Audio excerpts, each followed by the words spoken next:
বাগদার মতোই ভোট হচ্ছে মানিকতলা, আর মানিকতলাতেও দেখা গেল এক জায়গায় কল্যাণ চৌবে বিজেপি প্রার্থী, তিনি বিক্ষোভের মুখে। জয় বাংলা, জয় বাংলা, জয় বাংলা,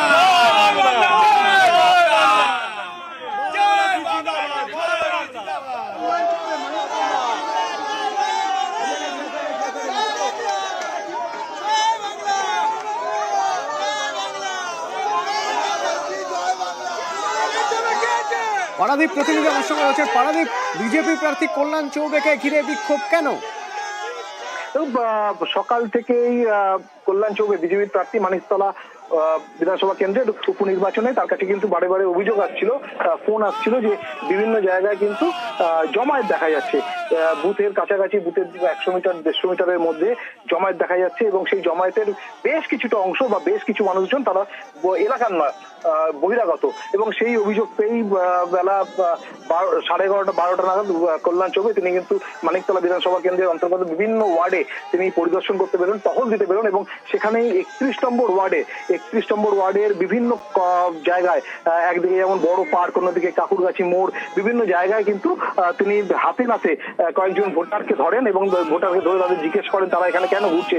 একটা সময় কল্যাণ চৌবে বিজেপি প্রার্থী তিনি কিন্তু অভিযোগ করেন যে বহিরাগত একজন কাউন্সিলর, পুরো প্রতিনিধি 36 নম্বর ওয়ার্ডের কাউন্সিলর সচিন সিং, তার নাম করে বিজেপির প্রার্থী কল্যাণ চৌবে তিনি অভিযোগ করেন তিনি এখানে দলবল নিয়ে এসেছেন, তিনি এখানে বহিরাগতদের জমায়েত করেছেন এবং কয়েকটি ক্ষেত্রে কিন্তু দেখা যায় যে কল্যাণ চৌবে তিনি এই বহিরাগত যে মানুষজন, বহিরাগত যে জমায়েত তাদের দিকে তেড়ে যান এবং তাদের কার্ড চেস করেন এবং সেক্ষেত্রে যে বহিরাগত জমায়েত যেটা হয়েছে বলে যেটা অভিযোগ উঠছে, তারা কিন্তু অনেক ক্ষেত্রে তাদের ভোটার কার্ড দেখান এবং তারা দাবি করেন তারা স্থানীয় এবং সেক্ষেত্রে এই দুই তরফে একটা চরম বচসা হয়, চরম বাকবিতণ্ডা হয় এবং সেক্ষেত্রে কল্যাণ চৌবেকে ঘিরে সেই জমায়েত থেকে কিন্তু গো ব্যাক স্লোগান ওঠে, কোনো কোনো ক্ষেত্রে জয় বাংলা স্লোগান ওঠে এবং পরিস্থিতি একদম চরম উত্তেজনার পৌঁছয় এবং পরিস্থিতি যখন অগ্নিগর্ভ হয়ে উঠছে সেই সময় কিন্তু ওখানে থেকে কল্যাণ চৌবে যারা ব্যক্তিগত নিরাপত্তা রক্ষী ছিলেন তারা কল্যাণ চৌবেকে সেখানে জায়গা থেকে সরিয়ে নিয়ে যান। কিন্তু সে বিভিন্ন জায়গায় মানিকতলা বিধানসভা কেন্দ্রের বিভিন্ন জায়গায় এখনো কিন্তু এই ধরনের জমায়েত রয়েছে এবং কল্যাণ চৌবে তিনি একদিকে যেমন সেই জমায়েত হাঁটানোর চেষ্টা করছেন, অন্যদিকে কিন্তু অপরদিকে কিন্তু নির্বাচন কমিশন তাদেরও অভিযোগ করছেন এবং কিউআরটি টিম তাদের ফোন করে সেসব জায়গায় যাওয়ার জন্য অনুরোধ জানাচ্ছেন বা একটি আবেদন করছেন। তবে এখনো অব্দি সময় যত গড়াচ্ছে তত কিন্তু মানিকতলা বিধানসভা কেন্দ্র যে সকাল থেকে যে অভিযোগের ঘনঘটা ছিল সেই ঘনঘটা ততটাই বাড়ছে এবং কল্যাণ চৌবের অভিযোগ বেলা যত বাড়বে তত নির্বাচনের নামে প্রশাসনের মদতে তৃণমূল কংগ্রেস প্রার্থীরা তারা এটাকে প্রহসনে পরিণত করবেন। অতনু, অভিযোগ ভুয়ো ভোটারের, 36 নম্বর ওয়ার্ডের কাউন্সিলর 100-র বেশি লোককে নিয়ে 31 নম্বর ওয়ার্ডে রয়েছে। কালকে রাত্রেবেলা এই যে যাচ্ছে, আমাকে দেখা যাচ্ছে, এই যে যাচ্ছে বেলেঘাটা বিধানসভার লোক এইখানে সে ভোট দিচ্ছে, তার হাতে কালি লাগানো। তাকে যখন আমি চ্যালেঞ্জ করছি সেখান থেকে পালিয়ে যাচ্ছে বাইকে করে। দেখুন আপনারা কি অবস্থা হচ্ছে। শাসক দল একটা উপনির্বাচন ভোট করানোর সাহস রাখতে পারে না। এই হলো বিজেপি প্রার্থী কল্যাণ চৌবের অভিযোগ, আর তার অভিযোগকে নস্যাৎ করে স্থানীয় মানুষরা বলছেন ভোটার কার্ড দেখে মিলিয়ে নিন। আপনারা স্থানীয় তাই তো? আমরা স্থানীয়, আমার ভোট পিসফুল হচ্ছে এখানটায়, ভোটে কোনো অসুবিধা হচ্ছে এখানটায়, পরিষ্কার কথা আপনাদের বলেছি। আমরা এলাকার লোক, আমার বাড়ি এই যে কল্যাণ চৌবে বলছেন আপনারা বহিরাগত, সব মিথ্যে বলছেন, কোনো সত্যি না, সব মিথ্যে। গাড়ি নিয়ে ঘুরলে হবে, মানুষের কাছে যেতে হবে, মানুষ কাছে ভোট। আপনারা কোথায় মানুষ? আমরা এখানকার স্থানীয় লোক, স্থানীয় ভোটার। এই যে ভোটার তবে মিথ্যে কথা বলেছে, আমরা এখানকার স্থানীয় ভোটার। কত নম্বর ওয়ার্ড? 31 নম্বর ওয়ার্ড। কল্যাণ চৌবে নিজেই বহিরাগত ভোটার আমরা। যাওয়ার সময় কল্যাণ চৌবে অবশ্য নিজের বক্তব্যে অমর।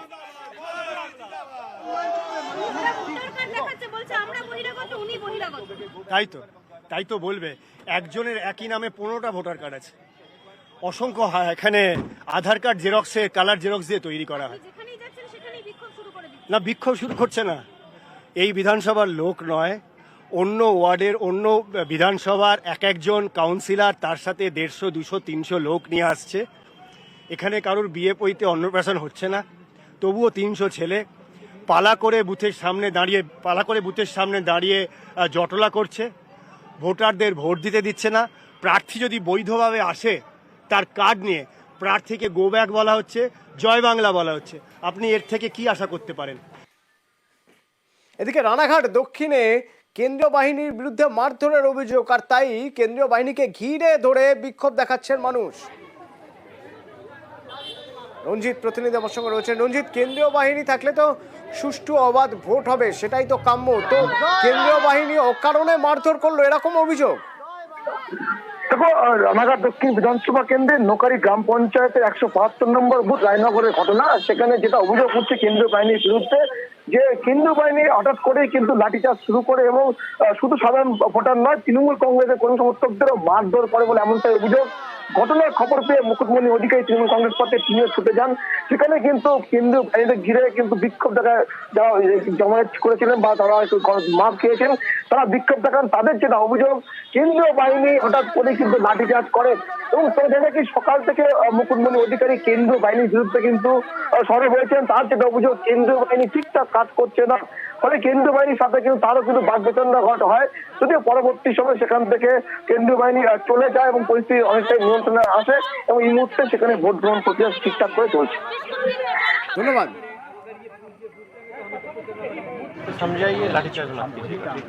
আপনি সবাইকে ধমকাচ্ছেন চমকাচ্ছেন যে ভাই তৃণমূল কংগ্রেস করলে মেশিন নিয়ে আমরা রাত্রিবেলা গিয়ে মারবো।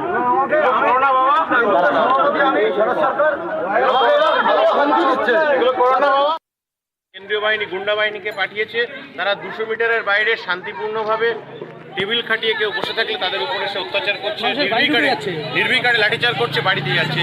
এর বিরুদ্ধে আমরা প্রতিবাদ জানাই। এসপি দৃষ্টি আকর্ষণ করছি যে এই ধরনের অসভ্যতাকে বন্ধ করতে হবে।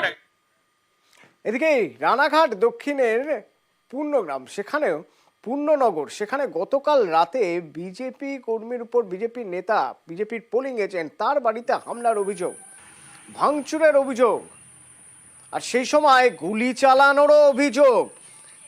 বিজেপি নেতৃত্ব কেউ এসেছিল?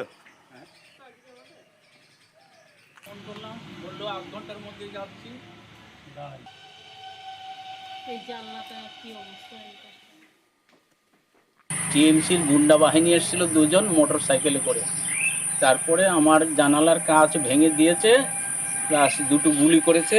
এই দেখুন তার এই যে গুলির খোল 2টো এখনো রেখে দিয়েছে। ভয় দেখানোর কারণ হচ্ছে আমি বিজেপি পার্টি করি, আমি বিজেপির পোলিং এজেন্ট ছিলাম। এই ভয়তে আজকে আমি এজেন্ট হিসাবে আমি এই বুথে যাইনি। পুলিশ আশ্বস্ত করেছে যে আপনি ভোটটা দিয়ে আসতে পারেন, আমরা সেই ব্যাপারে আপনাকে সহযোগিতা করব। কিন্তু আমার ভয় একটাই, ভোট দেওয়ার পরে আবার হয়তো আমার একটা ক্ষতি করে দিতে পারে। আপনি কি নিরাপত্তাহীনতায় ভুগছেন? হ্যাঁ, আমি খুবই নিরাপত্তাহীনতায় ভুগছি।